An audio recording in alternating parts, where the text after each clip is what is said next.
kita masuk anak-anak Yesus dalam Alfa Omega jilid 5 pasal 7 yang berhubungan dengan alam dalam pendidikan dan pelayanannya dengan memberikan perumpamaan dari alam yang diambil dari apa yang Anda mati. Yesus kecil. Jadi Yesus hidup dari keluarga yang miskin. Ia perlu berjuang lebih keras untuk menjalani hidupnya. Tetapi dia adalah anak yang menurut. Semakin dia bertambah besar, dia semakin berhikmat. Yesus tidak belajar dari rabi-rabi. Dia biasa langsung membaca buku, belajar dari perpustakaan besar. Sambil dia belajar, dia mengamati kehidupan di sekitarnya, baik tumbuhan, hewan, binatang, bahkan benda-benda. Dengan itu, dia dapat mengabarkan firman Tuhan dengan sangat hidup. Dia mempelajari sebab akibat dari semuanya. Karena dia miskin, dia bekerja dengan yakin dan membuat keefisien dalam bekerja. Tidak ada waktu yang terbuang sehingga ia menjadi pekerja yang tekun. Walaupun ia hidup di lingkungan yang jahat, dia tetap setia, tidak terpengaruh dengan kejahatan. Dia menjadi terang dalam keluarga. Dia selalu berkomunikasi dengan Tuhan dalam setiap masalahnya. Nah, ini tentang bagaimana kehidupan Tuhan Yesus masa kecil yang ada di dalam Alfa Omega ya, jilid 5 pasalnya yang ke-7. Nah, sekarang apa perumpamaan Tuhan Yesus dari alam sekitar yang dia pernah sampaikan? Contohnya pohon ara, di situ benih, seorang penabur. Ya, nah, apalagi biji sesawi. Biji sesawi. Nah, sekarang apa hubungannya dengan pelajaran yang Tuhan Yesus berikan melalui perumpamaan-perumpamaan yang dia ambil dari alam atau dari keadaan sekitar yang dia amati. Yang tadi contohnya biji sesawi. Pertanyaannya, kan Tuhan Yesus ya sering menggunakan keadaan dari alam atau peristiwa-peristiwa di alam sebagai perumpamaan untuk kabar Injil. Ya, contohnya tadi sudah disebutkan Febrian, yaitu perumpamaan tentang penabur. Ya, kemudian perumpamaan tentang biji sesawi. Nah, dari dua perumpamaan ini, apa yang Tuhan Yesus mau ajarkan kepada para pendengarnya melalui dua peristiwa tersebut? Yang pertama isi dari perumpamaan seorang penabur, itu tentang bagaimana firman yang tumbuh dalam kita dari faktor-faktor lingkungan maupun pola pikiran. Oke, kemudian untuk biji sesawi seperti apa? Yang biji sesawi itu biji sesawi itu besar atau kecil? Kecil. Nah, apa hubungannya dengan pekabaran Injil dari biji sesawi yang kecil ini? Ya. Biji sesawi menggambarkan bahwa iman kita belum sebesar biji sesawi. Oh, iman kita belum besar seperti biji sesawi. Kalau besar seperti biji sesawi, apa yang dibilang? Dibilang di Alkitab kita dapat melakukan apa saja, bisa memindahkan gunung ataupun belah. Artinya apa? Ya, sekecil apapun ya kita harus tetap berpegang teguh kepada siapa? Kepada Tuhan Yesus ya. Jadi percaya kepada Tuhan Yesus. Kalaupun kita masih kecil imannya, tapi iman itu kita percaya ya, tumbuh, maka apa? Tuhan Yesus katakan bisa memindahkan gunung ya. Kemudian biji sesawi yang kecil ini ya, kalau dia tumbuh itu bisa menjadi pohon yang besar dan bisa burung-burung bisa apa? Bisa bersarang di situ. Ya, artinya ketika kita memiliki iman, ya iman itu kita harus apa? Harus bagikan, dan iman itu bisa membawa orang untuk lebih dekat atau datang mengenal siapa? Mengenal Tuhan Yesus ya. Oke, terima kasih Febrian untuk presentasinya. Sahabat, di sini saya akan mempresentasikan tentang krisis identitas. Krisis identitas remaja merupakan ketidakmampuan atau kesulitan yang dialami remaja dalam menentukan siapa dirinya, status hal penting dan yang dibanggakan dari dirinya. Setiap remaja akan mencari identitas pribadi yang menunjukkan individualitas atau keunikan yang dimilikinya daripada orang lain. Identitas diri merupakan bagian penting dari kematangan jiwa seseorang. Penyebab: 1. Dari anak-anak kemudian menjadi remaja. 2. Kematangan dalam berpikir untuk dirinya dan orang lain serta masa depan. 3. Masa kecil dan hubungan dengan keluarga atau teman sebaya. Dampak: kegagalan dalam menemukan jati diri, kesulitan menentukan arah hidupnya, tidak mudah bergaul, kinerja tidak baik, bahkan dapat terlibat pada hal yang negatif. Solusi: kunci utama ketika mengalami krisis identitas terutama pada remaja adalah mampu melepaskan beban pikiran. Selanjutnya, hindari berpikir mengenai hal yang justru menciutkan semangat dan jangan membeda-bedakan diri sendiri dengan orang lain. Itu krisis tentang Identitas remaja. Nah, bagaimana menghadapi krisis identitas remaja ini? Karena remaja ini masih mencari jati dirinya. Kalau menurut Sioni seperti apa untuk menanggulangi krisis identitas bagi seorang remaja?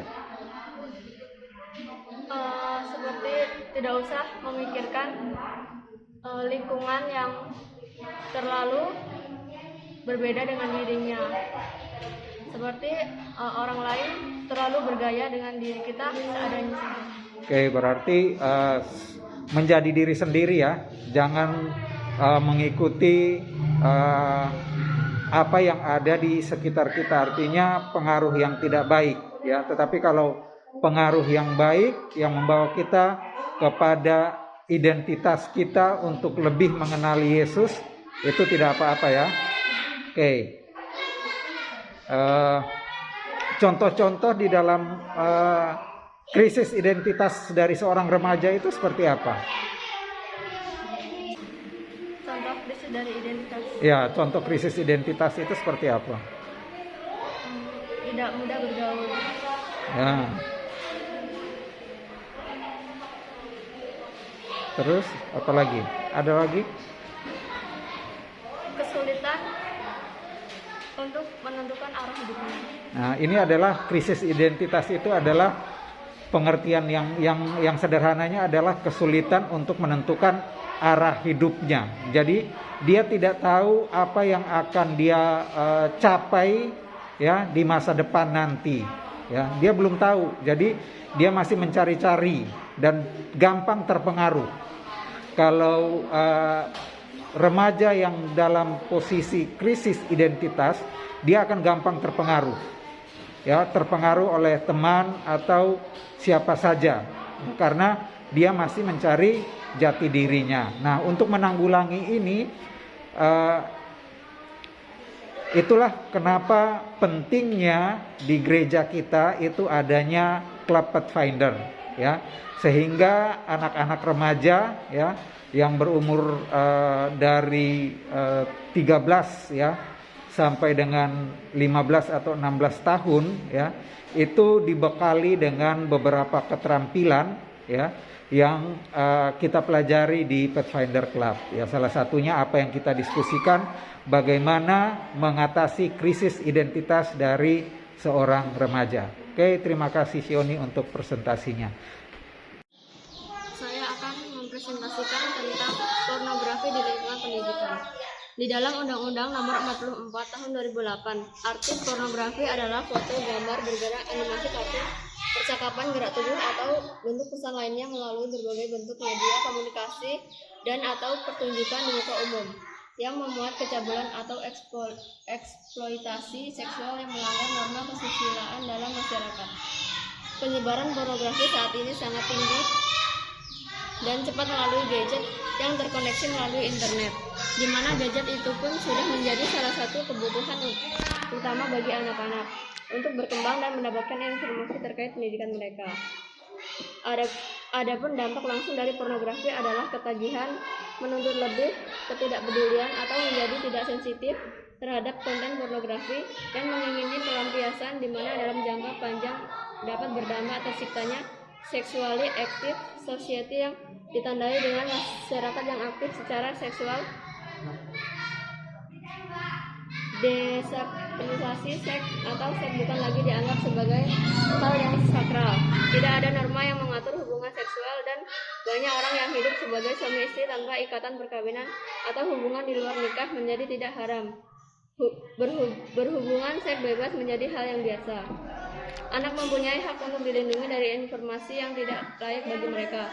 Orang tua dan orang dewasa harus melindungi anak dari informasi yang asusila bagi mereka karena informasi tersebut justru membahayakan bagi mereka. Oke, Sioni sudah mempresentasikan tentang apa? Tentang apa, Feren? Arin? Tentang apa? Pornografi. Tentang apa? Nah, pornografi itu apa? Pornografi itu adalah suatu yang dibuat animasi bergerak. Hah? Animasi bergerak atau jenis tadi. Oke, jadi pornografi itu adalah segala bentuk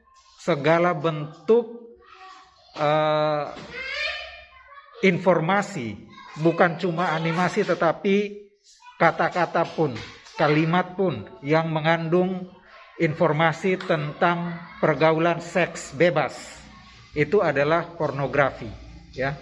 Segala sesuatu yang memberikan informasi tentang pergaulan seks bebas itu adalah pornografi. Itu secara sederhananya seperti itu. Baik dia film animasi, baik dia komik, baik dia novel, baik dia cerita, ya.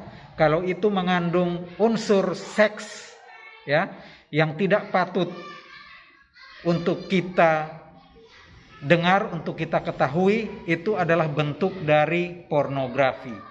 Dan hal itu, ya, kalau menurut presentasi yang disampaikan oleh Sioni, hal itu akan menjadi ketagihan kalau apa? Kita mengkonsumsi informasi itu secara terus menerus. Nah, untuk itulah kenapa adik-adik sekalian di Pathfinder ini diajarkan bagaimana menjadi seorang Pathfinder, ya, yang mengikuti teladan dari siapa?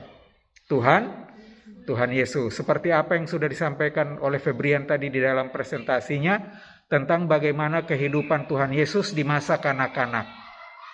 Ya, Tuhan Yesus mempelajari segala firman Tuhan itu melalui alam.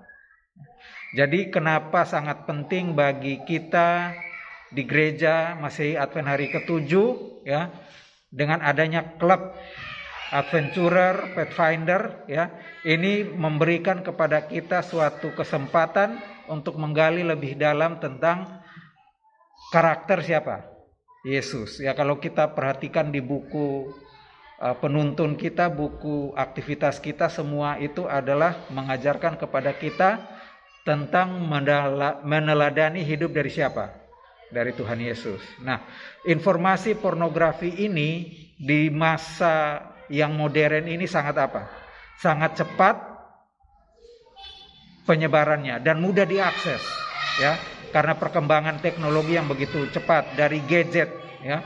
Kalau kita buka internet, kalau internetnya nggak di lock, itu bisa saja ada pop up muncul tiba-tiba informasi apa?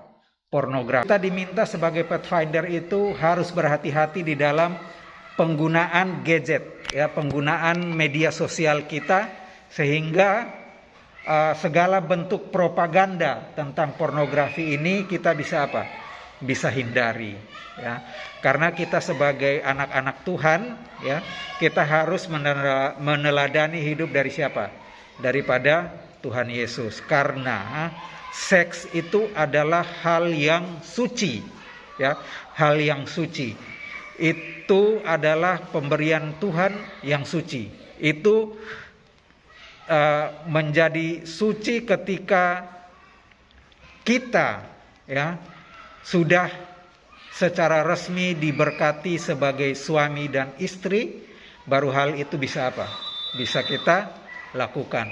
Tetapi kalau itu dilakukan tanpa ada ikatan resmi ya antara seorang pria dan wanita, maka itu adalah hal yang tidak apa? Tidak patut. Dan itu menjadi satu pergaulan bebas ya yang tidak diperkenankan oleh siapa? Oleh Tuhan ya. Jadi pornografi ini sangatlah berbahaya bagi kehidupan kita, khususnya adik-adik Pathfinder di dalam pertumbuhan ya, dalam masa remaja. Tadi sudah dipresentasikan oleh Sioni juga mengenai krisis identitas seorang remaja. Kalau seorang remaja masih mencari jati dirinya ya, dan apabila dia mendapatkan informasi-informasi seperti pornografi ini, maka dia akan apa? Hilang arah, apalagi sampai kecanduan, dan itu sangat berakibat fatal. Maka dari itu kita ada di Pathfinder ini untuk ya menangkal segala bentuk informasi-informasi yang tidak baik ya, dengan melakukan kegiatan-kegiatan yang positif ya. Kegiatan-kegiatan yang positif baik di alam ya maupun di gereja, dengan mempelajari keterampilan-keterampilan dan kepahaman-kepahaman, dan juga mempelajari tentang firman Tuhan. Jadi biarlah presentasi yang sudah disampaikan oleh Sioni ini boleh menjadi suatu dasar bagi kita bagaimana kita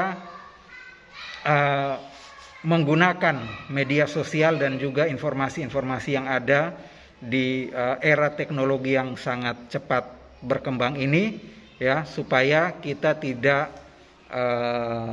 terbabit atau terkungkung di dalam suatu informasi tentang pergaulan bebas atau informasi-informasi pornografi.